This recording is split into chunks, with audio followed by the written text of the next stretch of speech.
Hi there, I'm Eddie. I'm back again. Kind of responding to a few questions on and comments on my last video on the Amplified Classic versus the Updated. So you can listen to that. But a gentleman named David asked a question about, since some of these translations are mostly commentaries, sometimes it's just better to get a commentary instead of using these translations. Really, they're not translations, it's just commentaries. And that 2015 update of the Amplified really is a commentary. Again, Philippians 2:7.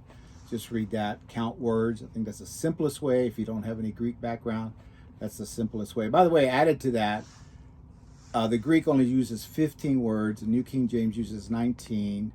The 87 uses, I think, 29. And then the 2015 uses almost 50 words. As I said, I stopped counting after a while. So, but David asked a question about one volume commentaries. And if you look behind me, this is just a wall of 1 and 2 and maybe 3 volume commentaries back there. And David was right. There's so many of these. So what do we use? How do we go about picking something? So one of the strategies I've always had, which really helped me when I first began this 100 years ago, was when I started reading old commentaries, then like 300-year-old commentaries, 200-year-old commentaries, 150-year-old commentaries, 100-year-old commentaries, 50-year-old commentaries, and then whatever we have most recently. That really helps a lot because you really get a flavor of these commentaries. And for example, if you take a Matthew Henry commentary that was done about 1705, 1704, he doesn't get a lot of credit today. This is a really good commentary. It's a lot more technical than people think it is. I think people don't like to use it because it's definitely based on the King James, which is, there's nothing wrong with that. But he did his homework. And so this is a commentary that will get you 300 years back and kind of give you some ideas before all the influences of higher criticism and just some of the liberal stuff that we have out here. This was way before all that, you know, and so this is a decent commentary. And a lot of people don't know too much about it, but it is older, a little harder to read. They do have an updated edition of it. It's the same explanations for the verses and commentaries, but this is a good commentary. But this is definitely an older one. So I do like 300, 200, 100, you know, or 50 years old commentaries, and that'll be really helpful. But David's question was really something intro, something basic. They have updated this and maybe an NIV. I can't remember. I know it's a different. It's not the old King James. The next commentary that I would probably suggest for someone, it's not my favorite or anything, but it is very popular, and it's the Bible Knowledge Commentary. I call it the BKC, and then I call it the Burger King Commentary, BKC. You get that? Okay, so this one's based on the NIV. It's not my favorite translation. The NIV is not something that I personally use, but that's okay. You know, it's very helpful. One thing I did forget to say last time was that in Philippians, the Apostle Paul says, whether in pretense or in truth, the gospel is being preached. And so the gospel is so much bigger than any translation, but I do think we need to be diligent in our research and our word studies and trying to use the best translations that we can get. You'll find you're going to be using a lot of different ones as far as I'm concerned. But this is the NIV, very popular. It's 2 volumes, Old Testament, New Testament. Commentaries will only bring you so far, just to let you know.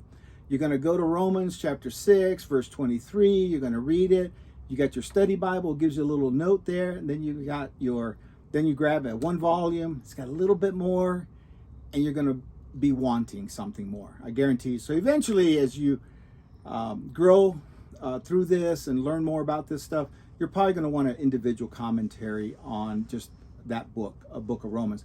I think at various times I've had 30 to 40 commentaries at home on just the book of Romans by itself.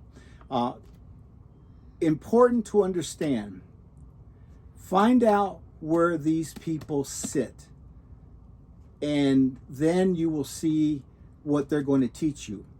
Are they Puritan? Are they dispensationalists? Are they Calvinists? Are they Wesleyans? You know, because that's the theology you're going to get. You're going to get their theology. It's going to come through. So again, I think we should be mature enough that we should be able to look at a verse, throw out the dirty bathwater. Don't throw out the baby, just throw out the dirty bathwater. Some of that stuff is just too much bias. So always remember that. Find out where a scholar is sitting before, or any commentary that you read. What do they believe? Just do a little research. One of my favorite books was The History of Theologians.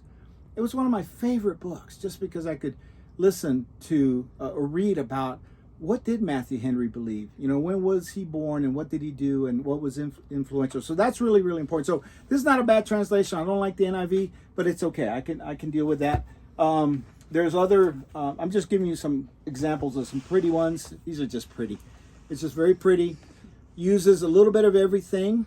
NIV, ESV, New King James.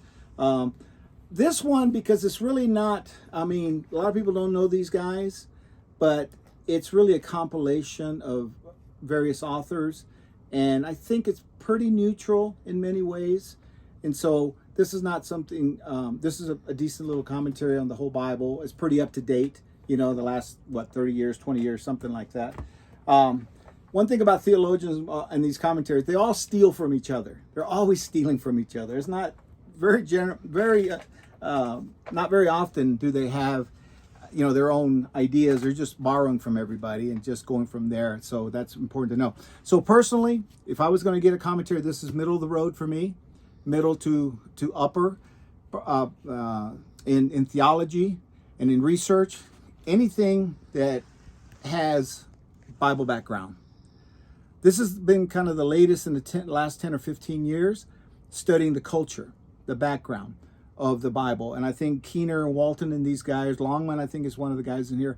These are pretty solid guys. Again, I don't agree with them on everything, but their research is really, really good. So this would be something that I would like. It's always a 2-volume. A 1-volume only gets you so far. A 2-volume only gets you so far. And that's okay. But this background is important. Along with that, there's a Bible called, to me, the best study Bible out is the Cultural Background Bible in the New King James. I think that's one of the best. It keeps going in and out of print. So I like that. So I hope that gives you some ideas. There's a lot of choices, but find out who's writing. Where are they sitting? Just Google it and look him up. See what he's saying about it. I do have some commentaries that ladies have done too, by the way. And some of my favorite commentaries on the book of Revelation is by a gal that I really, really enjoy. But there are other commentators out there, including women out there, which is really important. So look up, what do they believe? What do they think? And that's the bias you're going to get. Okay, so that's really important. And that might be your tradition, it might not be, but I think it's important to read other traditions, to be honest with you, not just your tradition. So there's those ideas there, all of these back here, and maybe that'll help a little bit on picking a commentary. And if you ever need help, just let me know. And one thing I've always told people, getting a commentary is like buying a pair of shoes. Try them. Try a couple. See if they fit. See if you like them. It's like my wife when she goes shopping, you know. She spends hours, you know, trying this and stuff. Right? So see if it works. And come in, find a favorite verse, grab a couple commentaries, read those verses, see what you're getting out of that. See if that's helpful for what you're doing. And then the other thing I tell people, hey, buy it. If you don't like it, bring it back. I'll figure out something for you. I'll find you something eventually. So anyways, David, I hope that helps, and thank you for the response.